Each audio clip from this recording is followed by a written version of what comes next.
नमस्कार साथियों, आप सभी का बहुत बहुत हार्दिक अभिनंदन है। मुंशी प्रेमचंद जी की जो कहानी आज मैं आपके सामने लेकर आई हूँ, उसका शीर्षक है मंदिर और मस्जिद। चौधरी इरशाद अली के बुजुर्गों ने अंग्रेजी सरकार की बहुत खिदमत की थी। उसके बदले उन्हें कड़े की जमींदारी इनाम में मिली थी, जिसे चौधरी ने अपनी काबिलियत से और भी ज़्यादा विस्तार में बढ़ा लिया था। उनकी वजह से पूरे इलाके में उनसे ज़्यादा कोई धनी मानी और रुतबे वाला इंसान न था। अब जब भी अंग्रेज़ हुक्काम उस तरफ दौरे पर आते तो उनसे ज़रूर मुलाकात करके उनकी जी हुजूरी करते और सलाम बजाते। इन मिजाज पुरसियों के बाद भी चौधरी खुद को किसी के सामने न झुकाते न सलाम करते, फिर चाहे वो कोई कमिश्नर ही क्यों ना हो। किसी की भी जी हुजूरी करना वो अपनी शान के खिलाफ समझते थे। कोर्ट कचहरी मुकदमों से उन्हें हमेशा से परहेज रहा था।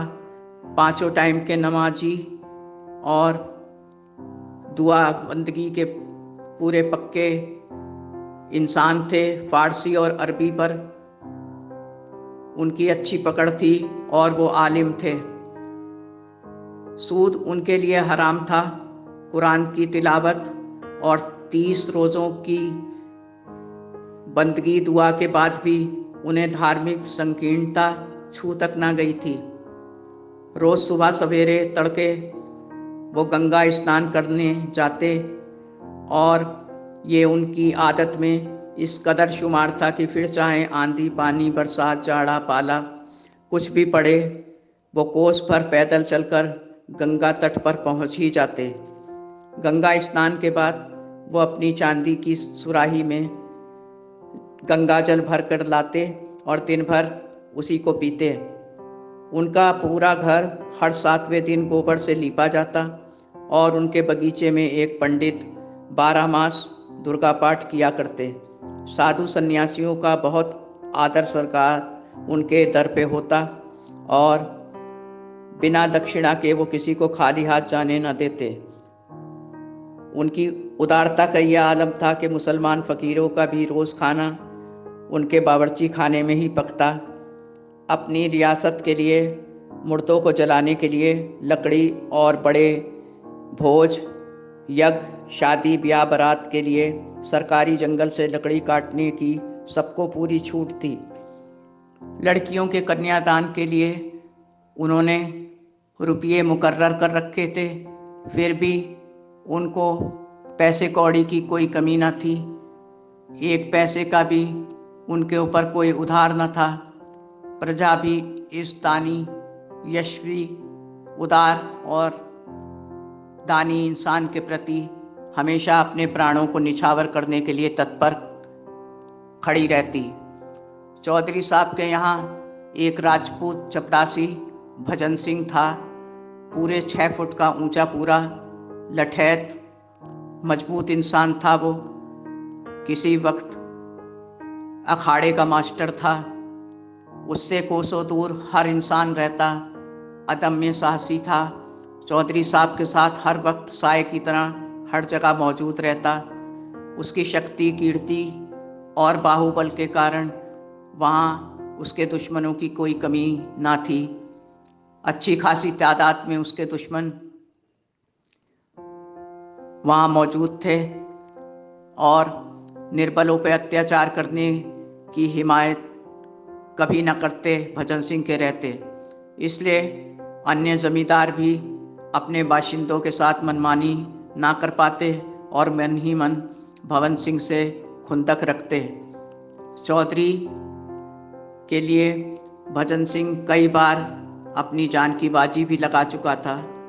यहाँ तक कि तीनों लोक में चौधरी साहब के सिवा उनकी निगाहों में कोई न था। कई मुरव्वतों के कारण कई मुसलमान भी चौधरी से बहुत मन ही मन जला करते थे और उसके विचित्र ख्यालात जीवन सिद्धांत उन सब की समझ से बाहर थे।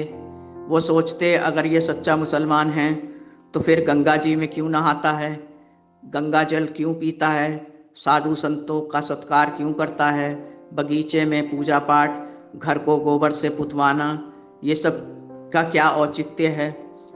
कुछ कठमुल्लाओं ने अब उनके खिलाफ खतरनाक साजिशें शुरू कर दी थी। वो सब एकत्रित होने लगे। इसके लिए जन्माष्टमी के दिन का चुनाव हुआ और ठाकुर द्वारे पर हमला करना तय पाया गया।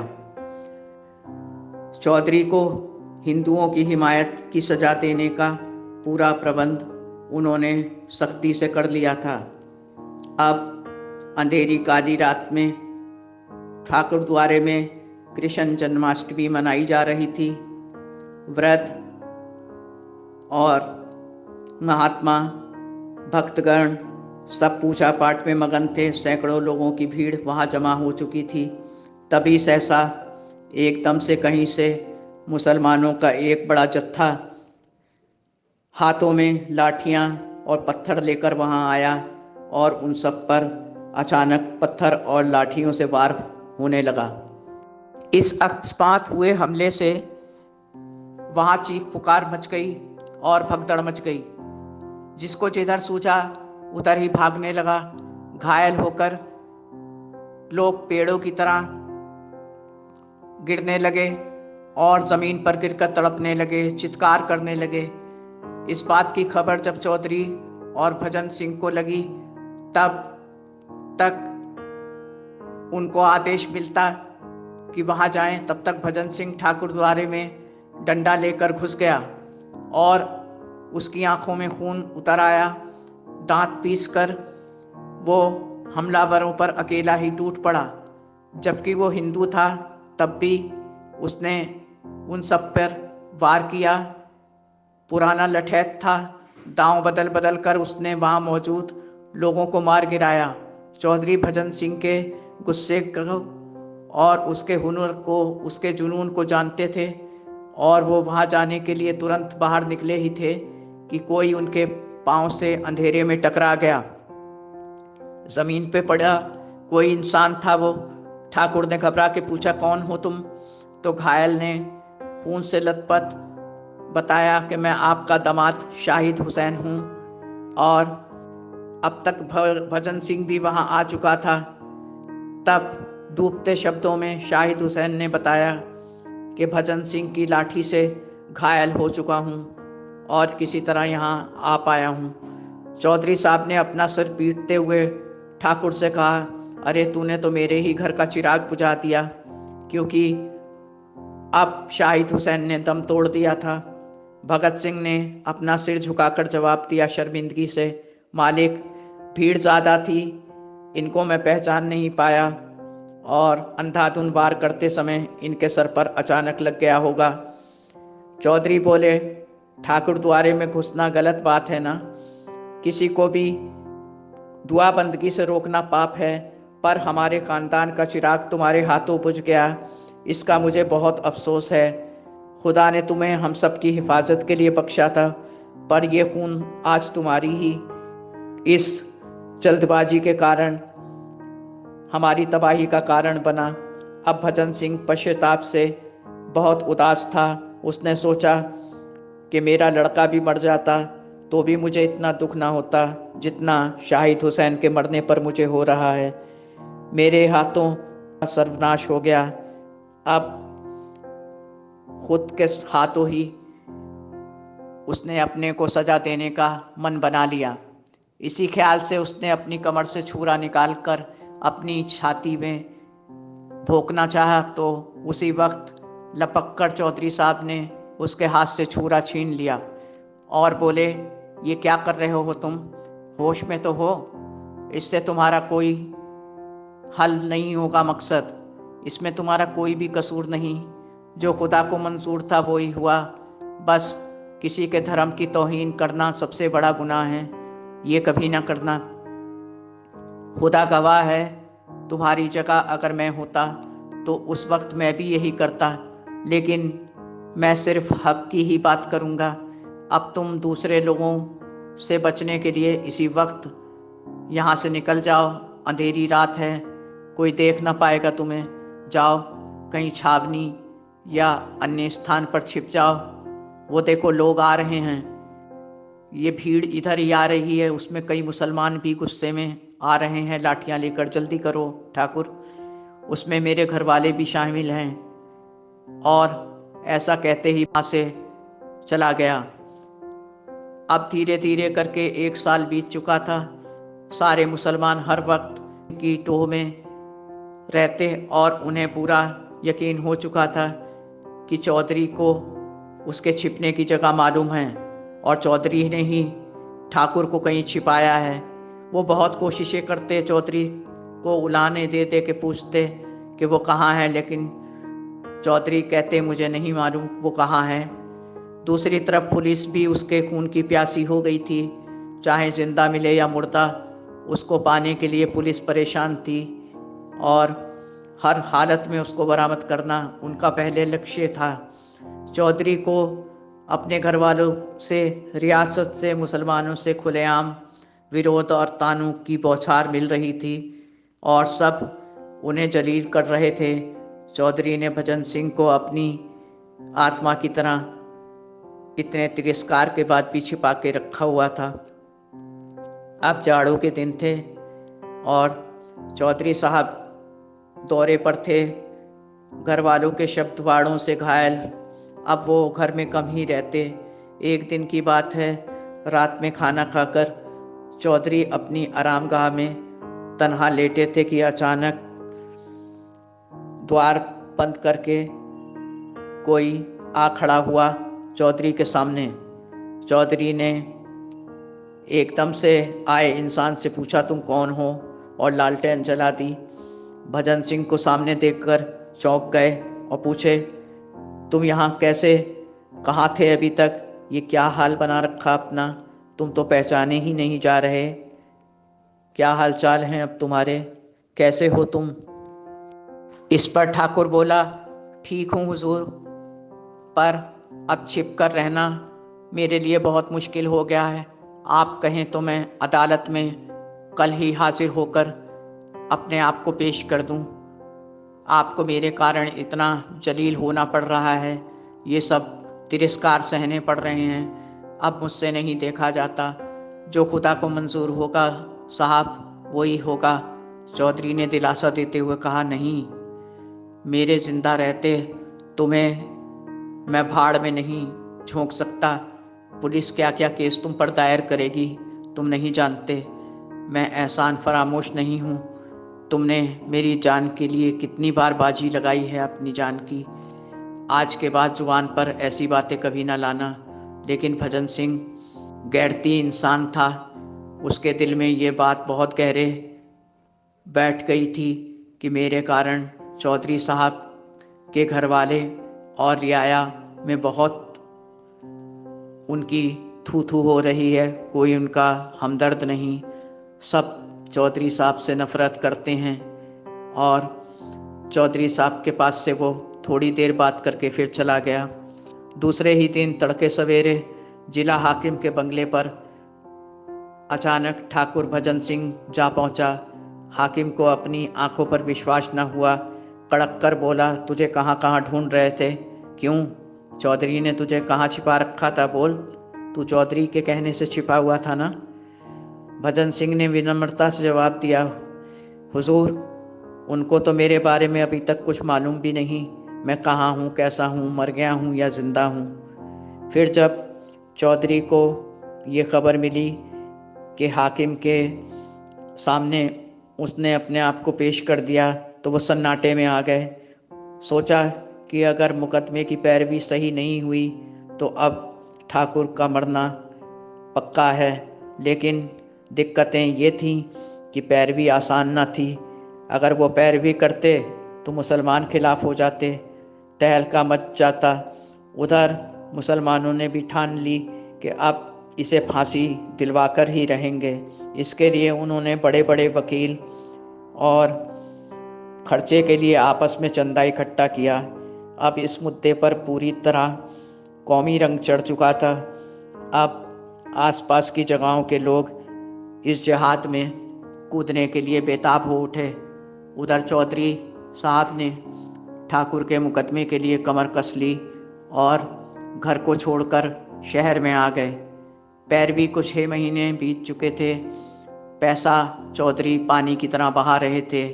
खुशामदी और वकीलों के नाज नखरे उठाना और हाकिमों को नजराने देने की वजह से ज़िंदगी में उन्होंने जो काम कभी ना किए थे वो आज वो कर रहे थे, सिर्फ ठाकुर के लिए।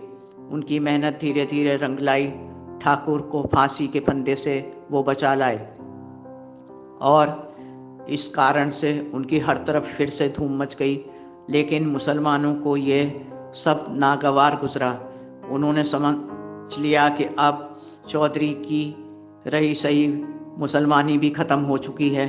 अब उन्होंने खुद ही कोई बड़ा फैसला लेने के लिए अपना फिर से तबलीग को हाँक लगाई और हिंदू भी संगठित होने लगे और अपना झंडा फहराने लगे। अब दोनों आमने सामने आ चुके थे, हिंदू मुसलमान। फिर से दोनों किसी खास अफसर की तलाश में रहने लगे और इस जद्दोजहद में 1 साल गुजर गया।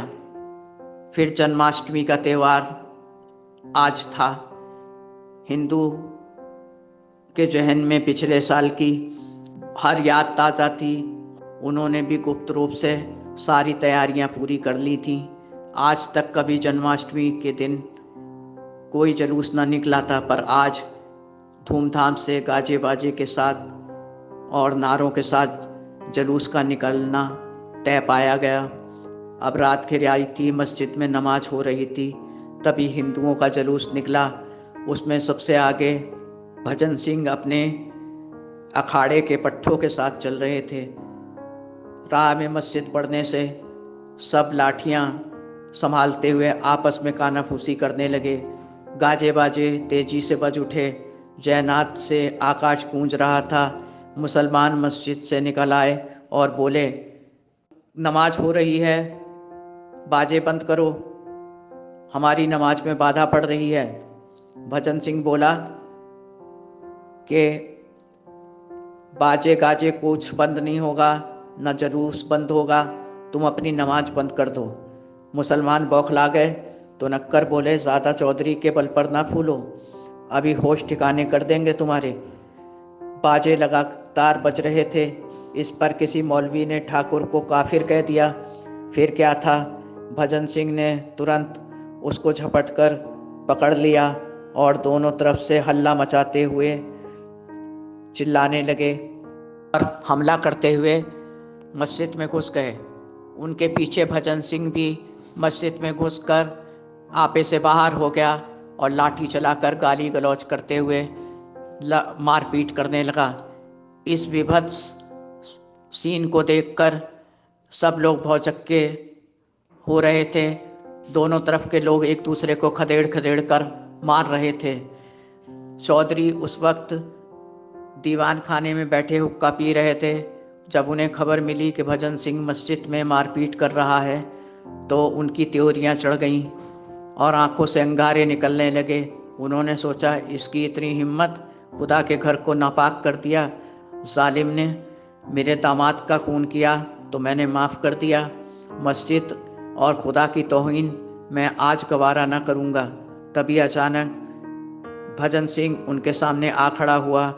बोला, सरकार, मौलवी हम लोगों पर अचानक टूट पड़े, हम तो चुपचाप जा रहे थे जुलूस में। इस पर चौधरी बोले, तुम्हारे मस्जिद में घुसने से आज मेरे दिल से तुम हमेशा के लिए निकल चुके हो। अगर तुम्हें कोई कत्ल कर देता तो मुझे इतना दुख ना होता जितना तुम्हारा मस्जिद में घुसने पर हुआ, लेकिन अब मैं खुद तुम्हारा कत्ल करूँगा। इस गुनाह की कोई माफ़ी नहीं है। ये कहते हुए चौधरी ने ठाकुर के सामने ही अपनी तलवार खींच ली और ठाकुर चौधरी का भक्त था, उसने कोई विरोध न किया, सिर झुकाकर चौधरी के सामने खड़ा रहा।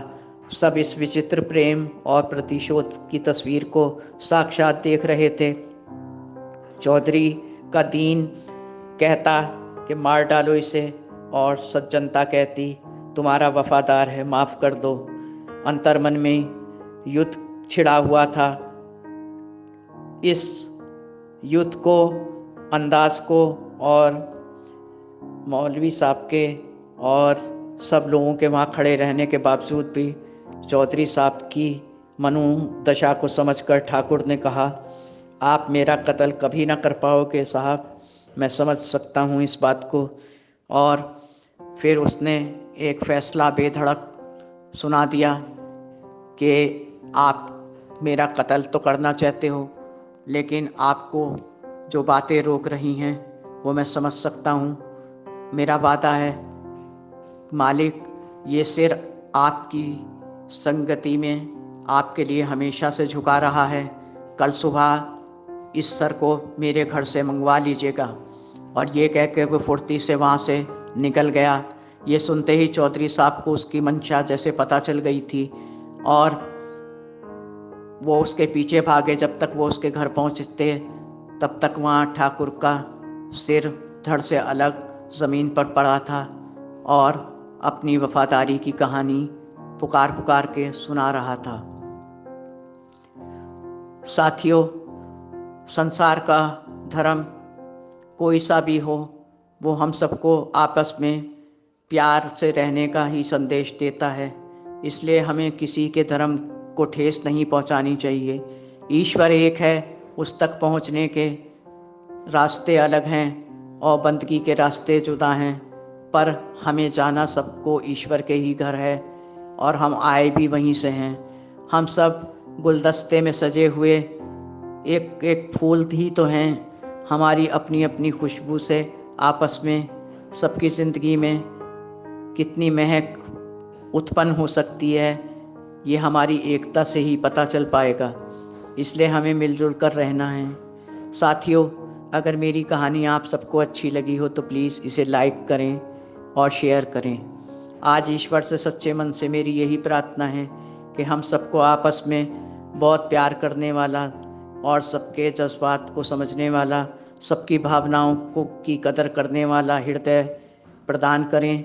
मिलजुल कर रहने में जो सुकून और खुशी है वो तन्हा रहने में, अलग थलग रहने में नहीं। साथियों, अब अगली कहानी में फिर आप सबके सामने मैं जल्दी ही उपस्थित होंगी। अब मुझे इजाज़त दें। आपकी अपनी जैस्मीन। धन्यवाद। नमस्कार। दोस्तों, आशा करता हूँ कि ये कहानी आपको पसंद आई होगी। वीडियो को लाइक और चैनल को सब्सक्राइब ज़रूर करें। धन्यवाद। आपका अपना संसार। नमस्कार।